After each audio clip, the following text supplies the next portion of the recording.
Assalamualaikum warahmatullahi wabarakatuh. Perkenalkan, nama saya Fidayanti Harahap, NPM 20140156, Prodi PGSD kelas 2D semester 2. Di sini saya ingin menjelaskan esensi kurikulum IPS. Mata kuliah konsep dasar IPS kelas rendah. Yang pertama, pengertian peristiwa, fakta, konsep generalisasi dalam kurikulum IPS SD. Yang pertama, peristiwa. Peristiwa atau kejadian adalah hal-hal yang pernah terjadi. Peristiwa merupakan suatu kejadian yang benar-benar pernah terjadi, tetapi masih perlu dibuktikan kebenarannya. Peristiwa ada yang bersifat alamiah dan insaniah. Yang bersifat alamiah contohnya yaitu banjir, tsunami, gempa bumi, dan sebagainya. Yang bersifat insaniah seperti pemilu, pembangunan jembatan, krisis moneter. Kita lanjut. B. Fakta. Peristiwa atau kejadian yang telah diuji dan diketahui kebenarannya. Fakta juga merupakan hasil observasi yang bisa dibuktikan secara empiris dan real. Yang ke C. Konsep.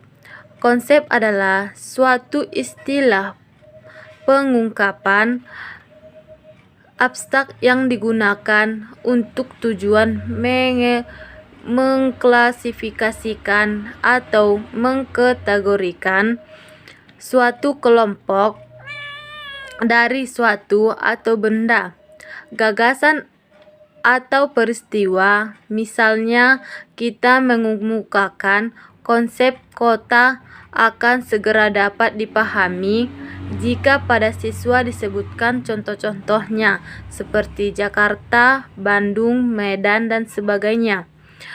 Yang ke D. Generalisasi. Menurut Skuneke, tahun 1986, abad ke-16, generasi merupakan abstraksi dan sangat terikat konsep. Untuk memahami generalisasi, diperlukan paling sedikit dua konsep, bisa dari satu disiplin ilmu sosial atau dari disiplin ilmu sosial lainnya yang berbeda. Yang E. Aspek-aspek IPS dan konsep dasarnya. Yang pertama, sosiologi.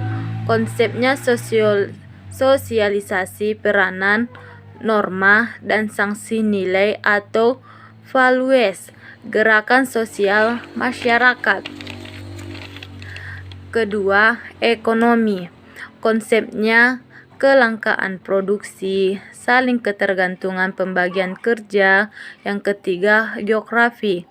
Konsep-konsepnya yaitu lokasi, interaksi spesial, pola spesial kota, difusi kebudayaan. Yang keempat, sejarah. Konsep-konsep dasarnya antara lain kontinuitas dan perubahan waktu lampau, kerjasama konflik, atau inasionalisme. Kita lanjut, yaitu esensi kurikulum lainnya, yaitu peristiwa, fakta, konsep generasi, ilmu-ilmu sosial dan kaitannya. Untuk mengajar IPS, guru harus memahami tujuan pembelajaran apa, kompetensi yang harus dimiliki siswa apa, bahannya apa. Melalui MPIPS, peserta didik diarahkan untuk menjadi warga negara Indonesia yang demokratis dan bertanggung jawab, serta warga dunia cinta damai. Adapun sangat penting untuk dipahami oleh guru adalah tujuan hendak dicapai dalam MPIPS, yaitu peserta didik memiliki kemampuan sebagai berikut. Yang pertama, mengenal konsep-konsep yang berkaitan, memiliki kemampuan dasar untuk berpikir kritis, rasa ingin tahu, memiliki komitmen, memiliki kompetensi. Ruang lingkup esensi materinya adalah geografis manusia, tempat dan lingkungan, sejarah waktu dan perubahan, sosial, sistem dan budaya, dan ekonomi atau perilaku ekonomi dan kesejahteraan.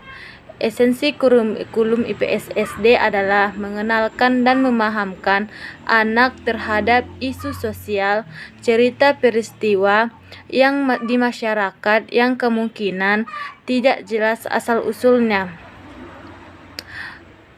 Peristiwa, fakta, konsep.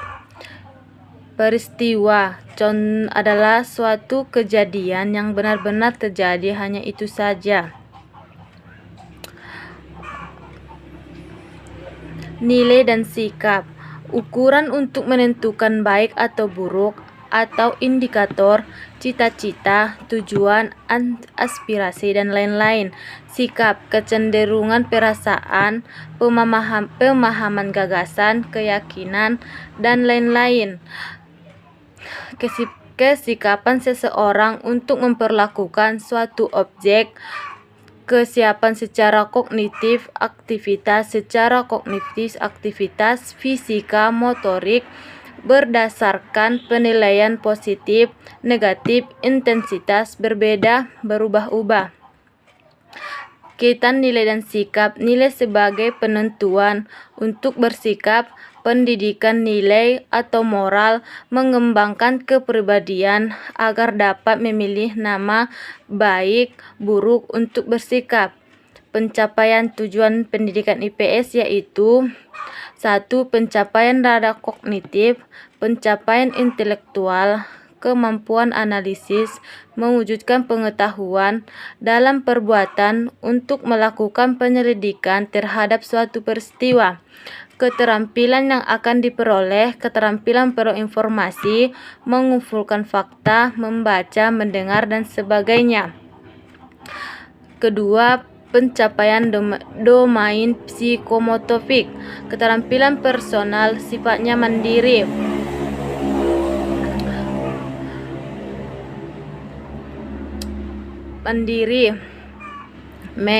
Mengkoordinasikan indera dengan anggota badan. Keterampilan praktis yaitu menggambarkan, membuat peta, membuat modul. Keterampilan studi, kebiasaan kerja, mengumpulkan data, membuat kesimpulan. Keterampilan bekerja dan kelompok, menyusun rencana, memimpin diskusi. Keterampilan akademik, belajar di SD, semangat, percaya diri, dan lain-lain. Pencapaian dominan efektif, keterampilan sosial, meliputi kerjasama, memberi, menerima, menghormati hak orang lain.